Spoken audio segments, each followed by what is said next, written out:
बिस्मिल्लाहिर्रहमानिर्रहीम अस्सलामु अलैकुम वरहमतुल्लाहि वबरकातुहू। चले आए हम आज पढ़ते हैं लिमिटेशंस ऑफ बोहर मॉडल, यानी बोहर मॉडल्स की जो है इस मॉडल की जो है खामियां क्या थी, उसमें क्या क्या कमियां थी। देखिए इसमें दो ही खामियां थी, दो ही लिमिटेशंस थी। पहली ये कि बोहर मॉडल ने बहुत सक्सेसफुली एक्सप्लेन कर दिया था हाइड्रोजन एटम्स की स्पेक्ट्रल लाइंस को, और हाइड्रोजन में जो है एक इलेक्ट्रॉन होता है, लेकिन जिन एलिमेंट में एक से ज़्यादा इलेक्ट्रॉन्स होते हैं, ज़्यादा या जिनमें ज़्यादा इलेक्ट्रॉन्स होते हैं, उनको ये एक्सप्लेन नहीं कर पाया। नंबर दूसरा ये बोर्स ने ये एक्सप्लेन नहीं किया था कि भाई क्यों एक फिक्स एक मखसूस जो है ऑर्बिट होता है जिसमें हाइड्रोजन का एटम जो है रिवॉल्व करता है, क्या ये एक फिक्स होता है, और अगर फिक्स होता है तो क्यों होता है, क्या और इसके जो है शेल्स नहीं हो सकते, ये एक्सप्लेन नहीं कर सकते। तो ये जो है इसके लिमिटेशन का जरिया बने थे। तो भाई ये भी जो है हमने इसका पढ़ लिया कि दो ही इसकी जो थी लिमिटेशंस थी बोर्स मॉडल की। ये देखेंगे, ये भी हमने जो मुताला कर लिया। अच्छा, अभी रिसेंट स्ट्रक्चर ऑफ एटम्स। चले आ जाएंगे, हमारा जो नेक्स्ट टॉपिक है उसके बारे में पढ़ते हैं, recent structure of atom. Recent structure का मतलब ये है जैसे जैसे जो है क्वांटम मैकेनिक्स की जो है मतलब जो है वजूद ज़िंदगी में आया, या जो है इस दुनिया में इसका वजूद हुआ, या और जो है एटम को अच्छे तरीके से साइंसदान समझना शुरू हो गए माइक्रोस्कोपिक लेवल पर, यानी बहुत छोटे लेवल पर।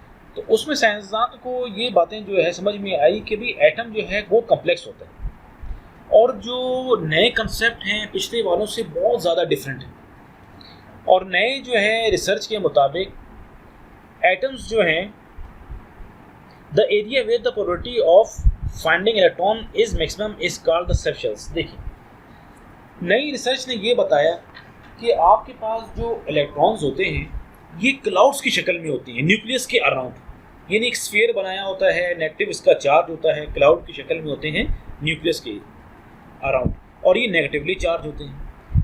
और इनको जो नेगेटिवली चार्ज जो ये एक क्लाउड है इलेक्ट्रॉन्स का, इसको डॉट से शो करते हैं। अच्छा, और ये जो है जहाँ पर ये ज़्यादा इनकी प्रोबेबिलिटी जो है पाई जाती है, जहाँ पर ये मैक्सिमम मौजूद होते हैं, उसका नाम उन्होंने दिया सब शेल। यानी जहां पर इलेक्ट्रॉन्स जो हैं the probability of finding of electron is maximum is called the sub shell और ऑर्बिट। ये एक नया कंसेप्ट आया कि देखिए न्यूक्लियस के इर्द गिर्द तो इलेक्ट्रॉन्स हैं, लेकिन जहां पर ज़्यादा इलेक्ट्रॉन मौजूद होंगे उसको हम लोग कहलाते हैं सब शेल या ऑर्बिट, हम लोग उसको कहलाते हैं।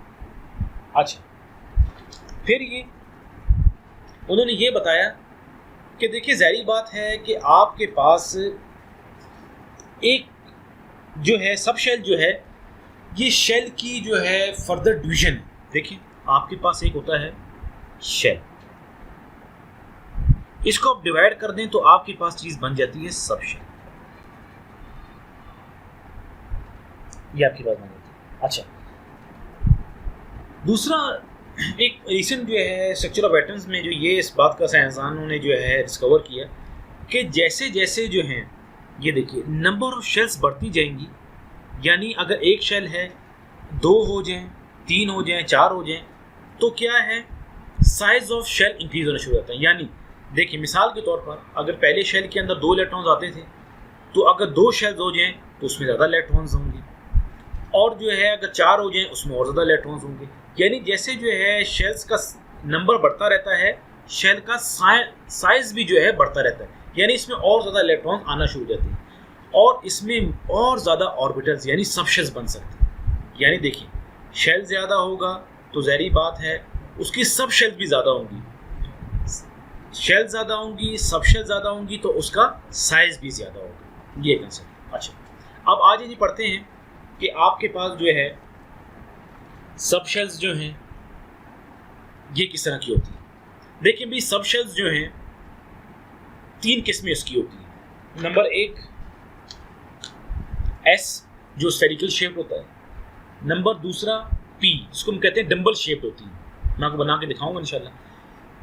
पहले जो सब शेल के अंदर सिर्फ 2 इलेक्ट्रॉन्स आ सकते हैं, जो दूसरा सब शेल है जिसको पी से डिनोट करते हैं, इसमें मैक्सिमम 8 इलेक्ट्रॉन्स आ सकते हैं। जो डी शेल है इसमें 5 ऑर्बिटल्स होते हैं, इसमें मैक्सिमम 18 इलेक्ट्रॉन्स आ सकते हैं। जो एफ सब शेल है जिसमें एफ शेल है इसमें 7 ऑर्बिटल्स या सबशेल्स होती हैं, इसमें मैक्सिमम 32 इलेक्ट्रॉन्स आ सकते हैं। ये देखिए, ये मैंने एक फिगर बनाई है आप लोगों के लिए कि मिसाल के तौर पर ये सेंटर पार्ट आपके पास न्यूक्लियस है।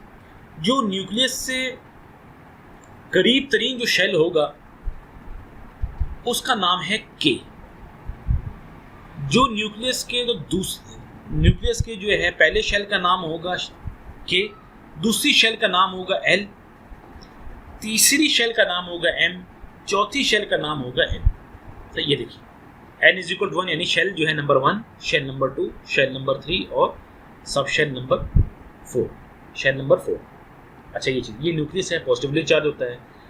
अभी ये जो है तमाम ऑर्बिटल्स हैं, ये जो है शेल्स हैं, शेल्स हैं, इनके अंदर जो है इलेक्ट्रॉन जो है मूव करेंगे। आप देखिए जो पहली शेल है इसमें आपके पास जो है मैक्सिमम 2 इलेक्ट्रॉन्स आ सकते हैं। दूसरी वाली के अंदर मैक्सिमम आपके पास 8 इलेक्ट्रॉन्स आ सकते हैं।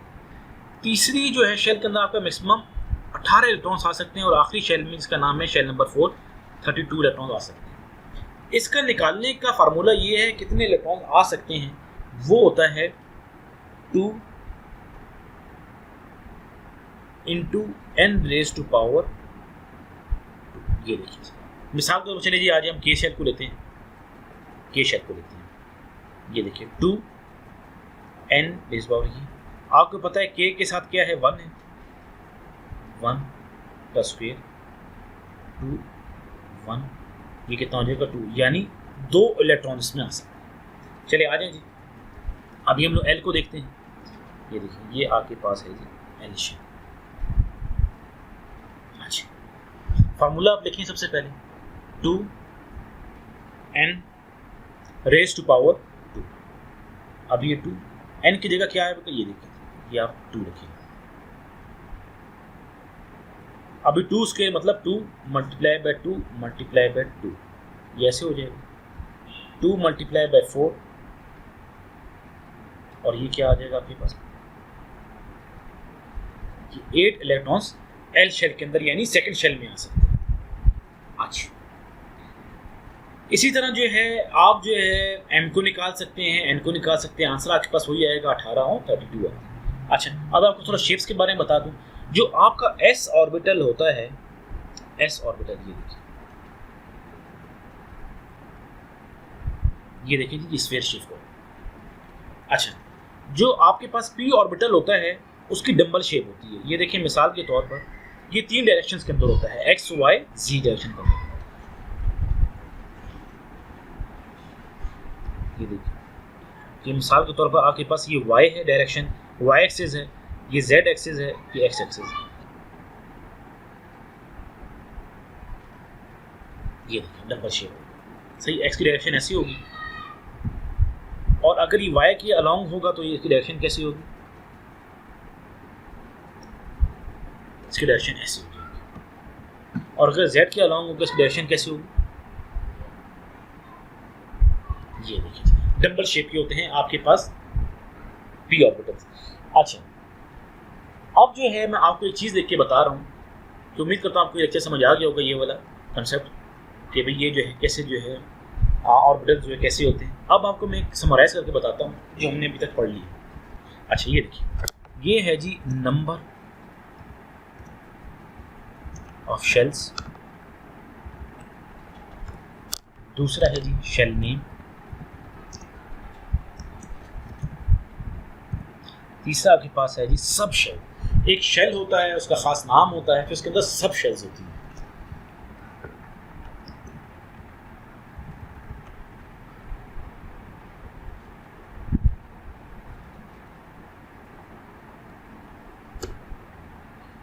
ये देखिए पहले शेल का नाम है 1, दूसरी का नाम है जी 2, तीसरी का नाम है 3, चौथी का नाम है 4।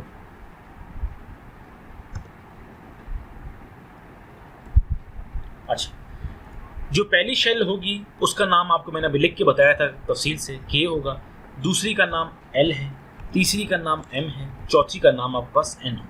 अच्छा जो पहली आपके पास शेल होगी उसकी सब शेल के होगी कि पहली जो के है इसमें खाली आपके पास एस ऑर्बिटल होगा, एल के अंदर आपके पास एस और पी ऑर्बिटल होगा, एम के अंदर जो तीसरी शेल है एस पी और डी होगा, चौथी शेल में आपके पास S P D F sub shells होंगे आपके पास। अच्छा, अब जो है इस बात का जो है जानना बहुत ज़रूरी है कि हर शेल में जो है इलेक्ट्रॉन्स की जो है गुंजाइश होती है कि कितने जो है इलेक्ट्रॉन्स जो है उसमें आ सकते हैं। अब मिसाल के तौर पर आप देख लें कि ये देखिए, जो आपके पास s ऑर्बिटल है, जो आपके पास s ऑर्बिटल है, इसमें जो है 2 इलेक्ट्रॉन्स आ सकते हैं। जो p ऑर्बिटल है, इसमें आपके पास 6 इलेक्ट्रॉन्स आ सकते हैं। और जो आपके पास d ऑर्बिटल है, इसमें आपके पास जो है, यानी पहली शेल में आपके पास 2 इलेक्ट्रॉन्स आ सकते हैं, दूसरी शेल में आपके पास ये देखिए, पहली शेल में आपके पास जो है 2 इलेक्ट्रॉन्स आ सकते हैं, पी वाली के अंदर आपके पास 8 आ सकते हैं, डी वाले के अंदर 18 आ सकते हैं और सॉरी 2 आ सकते हैं। चलें, अब देखिए जी, हम आगे के चलते हैं, फिर आपको जो है इसका कंसेप्ट जो है मज़ीद जो है समझ आना शुरू हो जाए। अब देखिए जी, हमारा आखिरी कंसेप्ट है जी इलेक्ट्रॉनिक कन्फिगरेशन। देखिए भी, इलेक्ट्रॉनिक कन्फिगरेशन मतलब ये है the position of electron in an atom is called its electronic configuration, कि इलेक्ट्रॉन अगर किसी एलिमेंट में मौजूद हैं उनकी पोजीशन क्या होगी, यानी के शेल में कितने होंगे, एल में कितने होंगे, एम में कितने होंगे, एन में कितने होंगे, एटसेट्रा एटसेट्रा। इसको जो लोकेट करना, ये जो है कहलाता है आपका इलेक्ट्रॉनिक कन्फिगरेशन। अच्छा, अभी आपको मैं एक चीज़ पॉइंट लिख के बता देता हूँ। ये देखिए, मिसाल के तौर पर आपके पास एक चीज़ है 1s2, ये 2 जो है ये शो कर रहा है नंबर ऑफ इलेक्ट्रॉन्स, कि इलेक्ट्रॉन्स कितने होंगे। ये शो कर रहा है आपके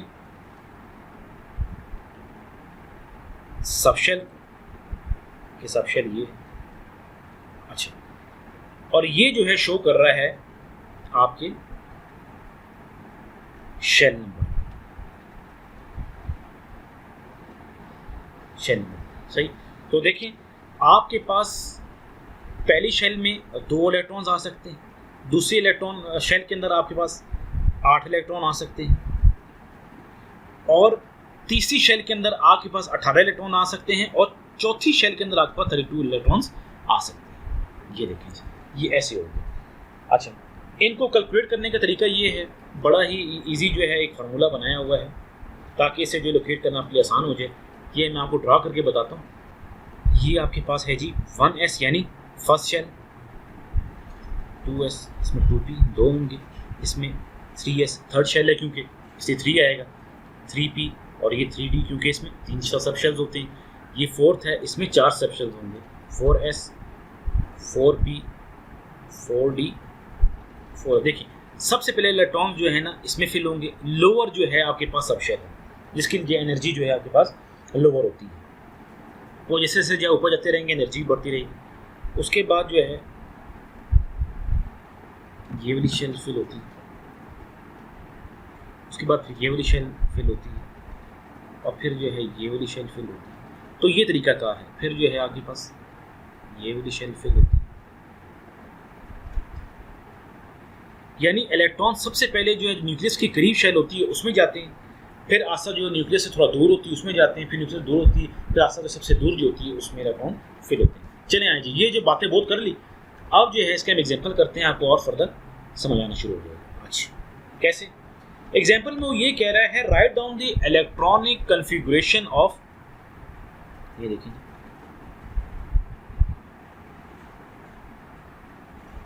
इलेक्ट्रॉनिक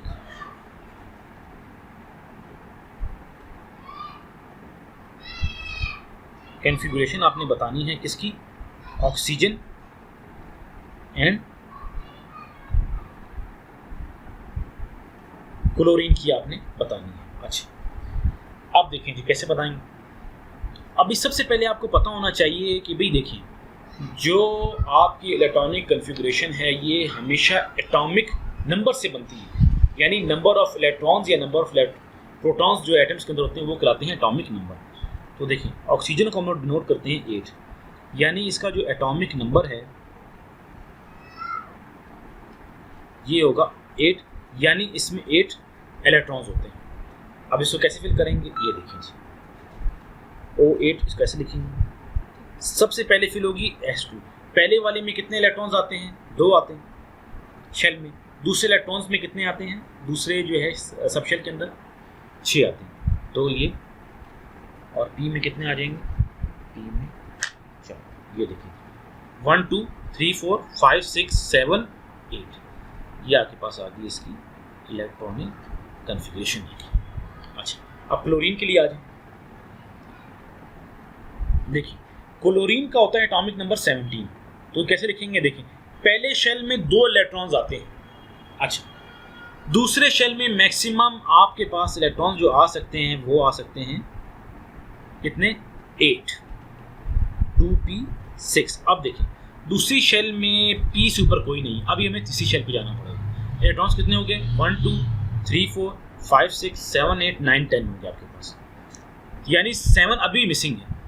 तो 3s के अंदर आपके पास 2 इलेक्ट्रॉन आ सकते हैं, और फिर कितने हो गए, 12 हो गए। और ये 3p इसमें आपने डाल दिया 5, ये देखिए कितने हो गए, 1 2 3 4 5 6 7 8 9 10 11 12 13 14 15 16 17, ये आपके पास आ गई क्लोरीन की इलेक्ट्रॉनिक कॉन्फ़िगरेशन। इसी तरह जो है और भी आपके पास आप कर सकते हैं। मिसाल के तौर पर आपके पास आर्गॉन का एटॉमिक नंबर देख लें, वो है जी 18। तो इसकी ड्रा करना बहुत आसान है।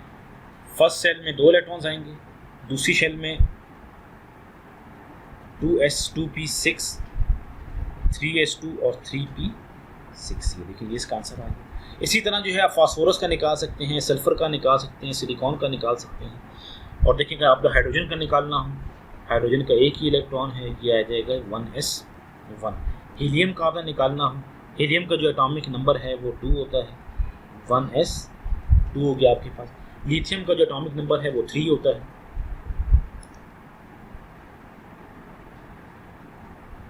तो ये कितना आ जाएगा जी, 1s3। ये देखिए जी ये नहीं हो सकता, क्यों, क्योंकि देखिए s ऑर्बिटल में आपके पास 2 इलेक्ट्रॉन्स ही आ सकते हैं, 1s2 और 2s1। देखिए आपको आखिरी दफ़ा मैं बता दूं, फिल ऐसे होता है, पहले जो है ये 1s वाला फिल होगा ऑर्बिटल, फिर 2s वाला, फिर 2p वाला, 3s वाला, फिर 3p वाला, फिर 4s वाला। ये इस तरह जो है तरतीब इनकी चलती है। तो मैं उम्मीद करता हूँ आज का लेक्चर जो आपको बखूबी जो है समझ आ गया होगा।